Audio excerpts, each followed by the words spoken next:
तो अच्छा अरे कौन गलती कोई पहिला भेंट में, अरे कौन गलती कोई पहिला भेंट में, राजा जी दर्द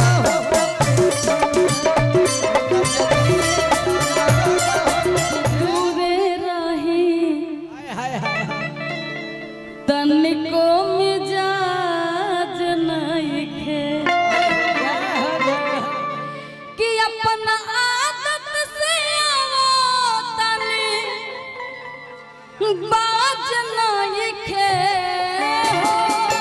देखो हम बेईमान ना होई, आई ना हमारे खातिर इंद्रजीत कुमार जी झिट कहिया बहुत बहुत आशीर्वाद देले, हम मानत नहीं कि अपना आदत से कोनो बाज नहीं खे हो, बाज नहीं खे हट दूरे रही तनिको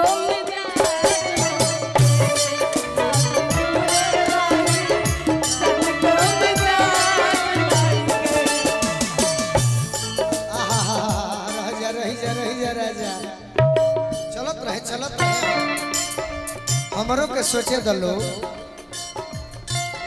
जान के हमारा जन कोई मारे ओ छता के मार हो, चोट लगी जई है सोना के हमारा बाड़ी बड़ी सुगार हो, चोट लगी जई है सोना के हमारा बाड़ी बड़ी सुगार हो, कभी दूरे रही तनिको मिजाज नहीं खे।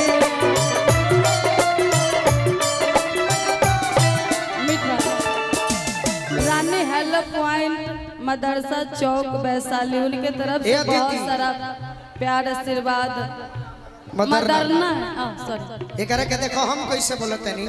हाँ रानी हेलो पॉइंट हाँ मदरना चौक वैशाली के तरफ से हाँ तहे तहे दिल से लहे लहे दिल से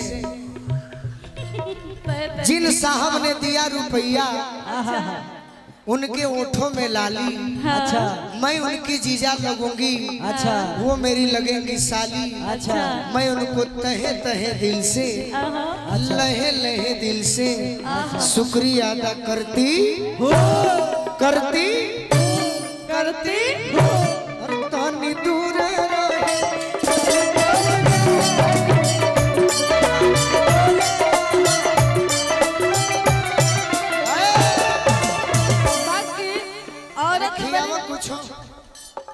खियावा कुछो मनोज राजा हुआ तो गाला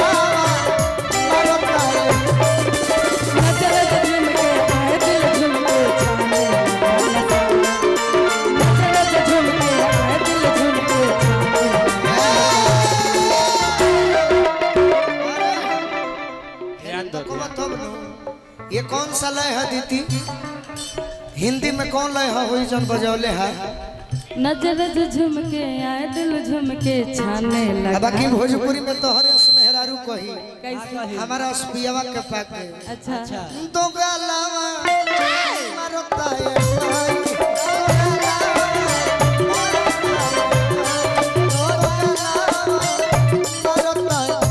अरे तनी दूरे रही हमारा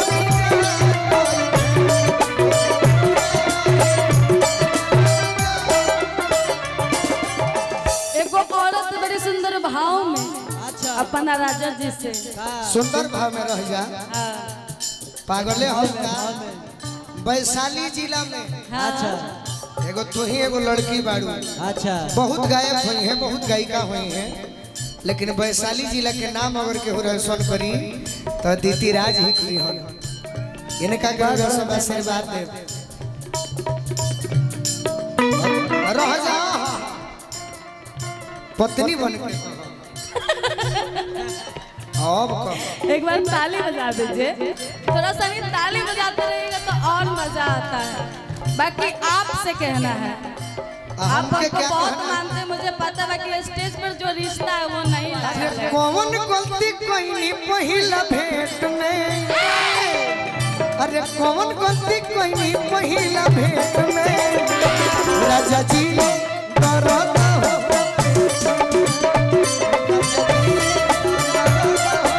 तनी दूर रही हमरो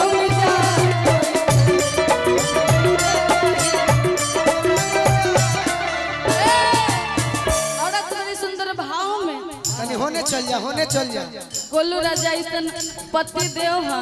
अच्छा त कोनो दुख होई ये काहे न पति होई? बाकी बाकी गति फिर भी गति औरत कह तरीका का कहतरी होते हो सुबेरे पिए चल जाला दारू, होते हो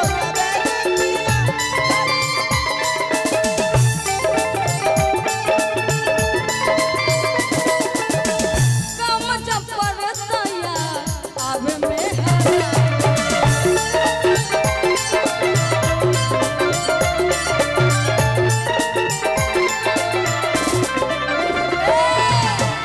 होते हो सुबेरे पिए चल जाला दारू।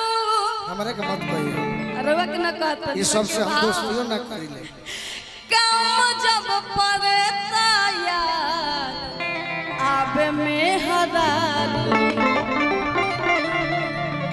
घर में लइका सजागल बाट लाज नहीं के। अरे पागल है तरी ना कहल जाला, हाँ? एकरा के जे बना दो का कि घर में बबुआ जागो बबुआ अरे लाज नहीं खे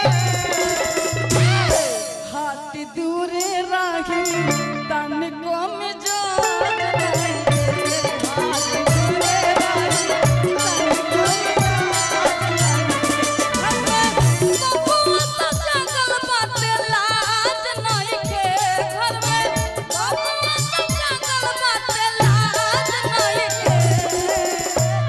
हट दूरे रही हमारा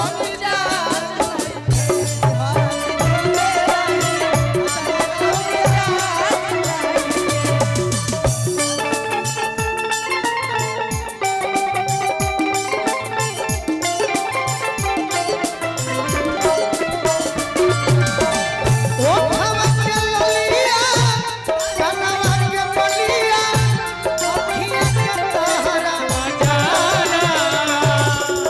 ए हो दादा पागल बनवले बा मैं के न फोनिया सिया मारे सोहर हो ए हो दादा पागल बनवले बा मैं के न फोनिया सिया मारे सोहर हो दूरे रही हमरा